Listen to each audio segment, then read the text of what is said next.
Hey guys, in this video I'll show you how to create text with AI Mail Assistant and IONOS Webmail.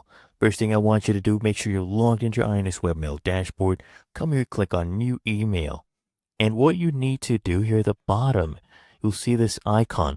This is the AI Mail Assistant. So you click on this, and then for the action, you can choose right here, Write About, okay? And we'll be creating text. So you can choose different options here, right? What kind of tone you want. So whether it's formal, neutral, informal, what your mood is, right? Any length if you want. If you wanted to use emojis, you can do that as well. So let's enter an input.